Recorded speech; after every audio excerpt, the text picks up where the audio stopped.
حامدا ومصلیا ومسلما اما بعد۔ آج ایک ویڈیو کلپ دیکھنے کا اتفاق ہوا جو کہ میں سمجھتا ہوں کہ شاید علامات قیامت میں سے ایک علامت ہے کہ دنیا کا سب سے ذلیل طبقہ جو شمار ہوتا ہے یعنی مفعولین، انہوں نے بھی اب مناظرے کے چیلنج شروع کر دیے اور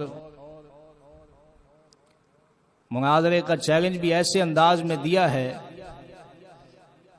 کہ تاریخ میں اس کی مثال اور نظیر نہیں ملتی۔ وہاں چوک میں آ کر ہمارا جو بورڈ لگا ہوا ہے ہمارے مدرسے کا، اس کے پاس کھڑا ہو کر وہ بغیرت یہ کہہ رہا ہے کہ میں چشتی کے گھر میں آیا ہوں اور اس کو دعوت مناظرہ دیتا ہوں۔ یہ تو اسی طرح ہے کہ کوئی چپراسی اور میراسی جا کر صدر کے دروازے پہ کھڑا ہو جائے، اس کو کہے کہ میرے ساتھ روبرو بات کر، اور جب صدر سامنے نہ آئے تو پھر کہے دیکھا جی مجھ سے ڈر کے بھاگ گیا۔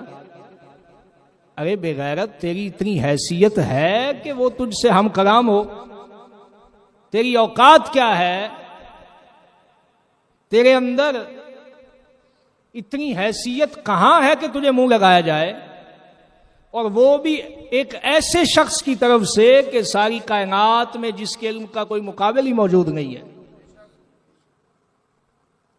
اب میں اس کو اس کے چیلنج مناظرہ کا جواب دے رہا ہوں کہ مناظرہ اگر کرنا ہے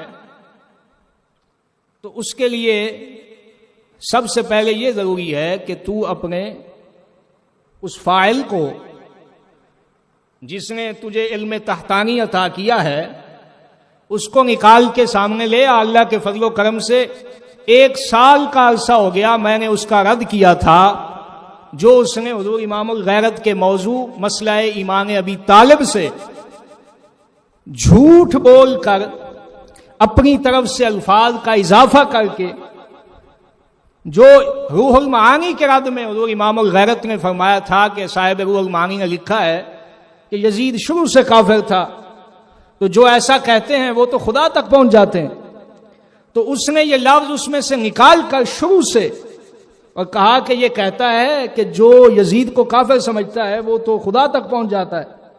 تو میں نے اس کو تقریباً 1 سال کا عرصہ گزر گیا، اس کو جھوٹا ثابت کیا تھا اور آج تک اس کے زبان سے ایک کلمہ بھی نہیں نکل سکا۔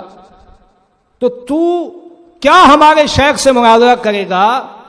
تیرے جیسے لونڈوں کا جو فائل ہے اللہ کے فضل و کرم سے وہ ہمارے سامنے بات کرنے کا حق نہیں رکھتا، اور ہم نے اس کو وہ جواب دیا ہوا ہے کہ اگر وہ اپنے تمام مفعولین کو بھی اکٹھا کر لے اور سارے اوپر نیچے کا زور لگائیں تو انشاءاللہ ہماری کسی بات کا جواب نہیں دے سکیں گے۔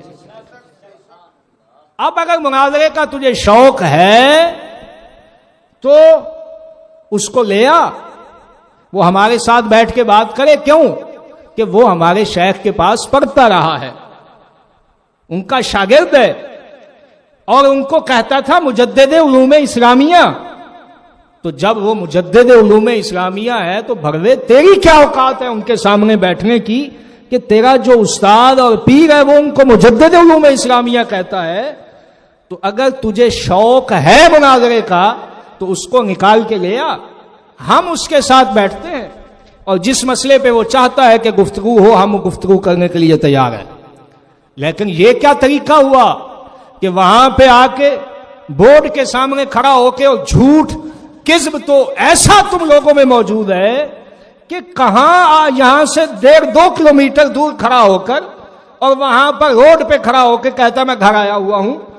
تو اس طرح تو ہر وہاں سے گزرنے والا شخص صبح سے لے کر شام تک لاکھوں گاڑیاں وہاں سے گزرتی ہیں، تو کیا ہر شخص کہے کہ ہم چشتی کے پاس گئے ہوئے ہیں؟ ہر شخص یہ کہے کہ ہم اس سے مناظرے کے لیے تیار ہیں؟ تو اس سے بڑی جہالت اور بے وقوفی اور کوئی ہو سکتی؟ اب یہاں پر اس کا کلپ مجھے دکھایا گیا، اللہ کے فضل و کرم سے شیر کی ہیبت جو ہوتی ہے وہ باقی دنیا اور سب لوگوں پر اس طرح قائم و دائم ہے کہ وہ وہاں کھڑا ہوا بھی کانپ رہا ہے اور پریشان ہے اور بار بار ادھر ادھر دیکھتا ہے کہ کہیں کوئی چشتی کا مانگنے والا آ نہ جائے. اس کو پتا تھا اگر کوئی آ گیا تو ادھر وہ میری خدمت ہوگی کہ ساری زندگی نہیں بھول سکوں گا. اب اس نے وہاں کھڑے ہو کر چیلنج کر دیا مناظرے کا کہ میرے ساتھ مناظرہ کرو. میں تمام مولویوں کی طرف سے نمائندہ بن کے آیا ہوں. میں نے کہا اگر تیرے جیسا گانڈو نمائندہ ہے تو پھر میں ایسے مولویوں پہ بھی لعنت ڈالتا ہوں جنہوں نے تجھے نمائندہ بنا کے بھیجا ہے.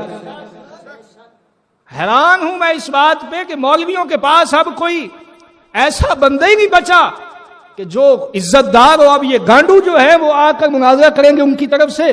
تو اس سے پتہ چل گیا کہ دنیا میں چشتی صاحب کے مقابلے میں جب بھی کوئی آتا ہے تو وہ اس طرح کا گانڈو ہی ہوتا ہے. غیرت مند بندہ چشتی کے مقابلے میں نہیں آ سکتا.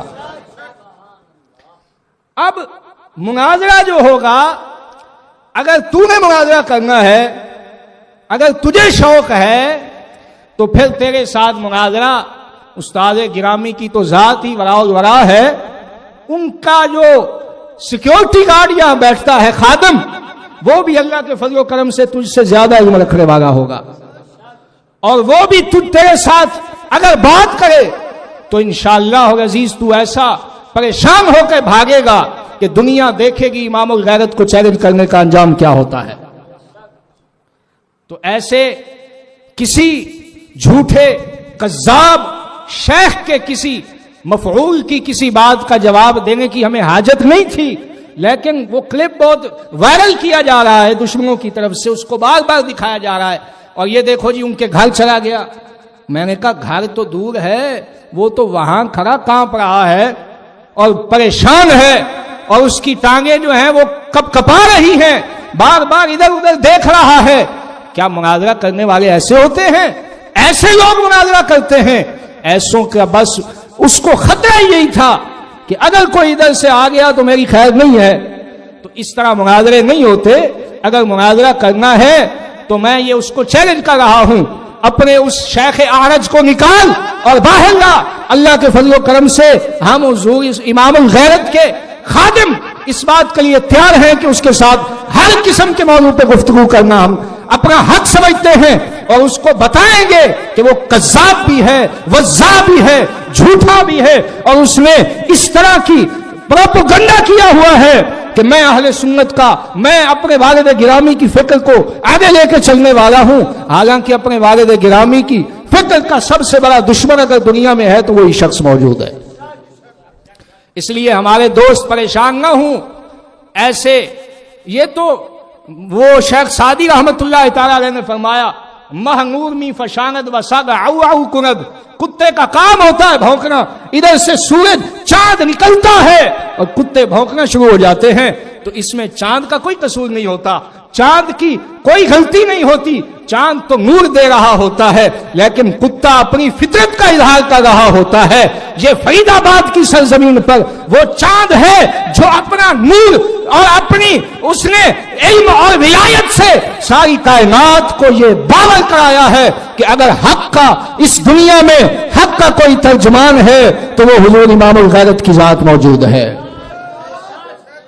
اور اس کے مقابلے میں یہ چھوٹے چھوٹے کتورے, کتے بڑے بھی نہیں ہیں, یہ چھوٹے چھوٹے کتورے یہ آ کر یہاں مناظرے کے چیلنج کریں یہ وہ, تو ان کے ساتھ مناظرہ نہیں ہوگا. ان کے لیے کسی حبشی کا ہی انتظام کرنا پڑے گا ہمیں, جو ان کو بتائے کہ مناظرہ کرنے سے پہلے اپنے اندر کوئی علم تو پیدا کرو, اپنے اندر کوئی حیثیت تو پیدا کرو. تمہارے لیے تو ہمیں ملک حبشہ میں رابطہ کر کے وہاں سے کوئی تمہارا مقابل ڈھونڈنا پڑے گا, کیونکہ لنگڑے کے جو جتنے بھی یہ چیلے ہیں نا, ان کا بڑا مقام ہے مفعولیت میں. عام بندے کا کام نہیں ان کو مکمل, ان کو صحیح انداز میں وہ ٹریٹ کر سکے, ان کو صحیح انداز میں وہ ان کو خوش کر سکے. اس کے لیے کسی خاص آدمی کی ضرورت ہے اور ہم اس کو کہتے ہیں کہ تجھے ادھر آنے کی ضرورت نہیں, اللہ کے فضل سے یہاں نیک اور اچھے لوگ رہتے ہیں. تجھے اگر زیادہ شوق ہے تو ہیرا منڈی چلا جا, وہاں تیرے جیسے لاکھوں تجھے مل جائیں گے. تو اس لیے یہ گفتگو کرنے کا مقصد یہ ہے کہ پتہ چل جائے کہ یہ صرف اور صرف مکار ڈرامے باز ٹولہ ہے, جن کا مقصد صرف اور صرف یہ ہے کہ لوگوں میں انتشار پھیلایا جائے کہ ہم بڑے علمی لوگ ہیں.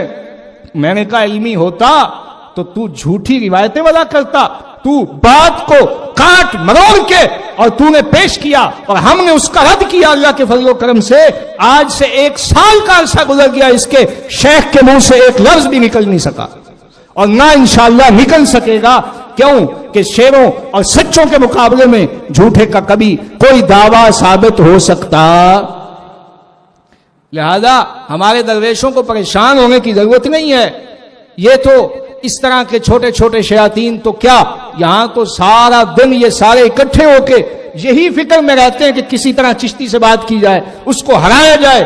لیکن ان کو پتا ہے کہ جب چشتی کے کوئی سامنے آتا ہے نا تو پھر وہ وقت کا شیخ الحدیث اشرف سالوی جیسا آدمی ہو تو وہ بھی کہتا ہے کہ ہماری ایک ہی گزارش ہے کہ ہم سب کو اپنے ساتھ لے کر چلیں, ہمارے پیشوا بنے, ہمارے رہبر بنے, ہم آپ کے ساتھ چلنے کے لیے تیار ہیں. میں نے کہا جو علم والے تھے وہ تو یوں محبت کرتے تھے اور تجھ جیسے جاہل جو ہیں وہ یوں بھونکتے ہیں. تو پتا چل گیا کہ بھونکنا کتے کا کام ہوتا ہے اور حق کے سامنے جھک جانا یہ کسی علم والے کا کام ہوتا ہے, یہ کسی صاحب علم کا کام ہوتا ہے. اللہ تعالی ہمیں حضور امام الغیرت کے قدمین شریفین کے صدقے اور آپ کی علمی اور دینی وراثت کے صدقے اللہ تعالی ہمیں دنیا آخرت میں آپ کے ساتھ متوسل اور آپ کے ساتھ تعلق رکھنے والوں میں ہی شامل رکھے. وآخر دعوانا الحمدللہ رب العالمین.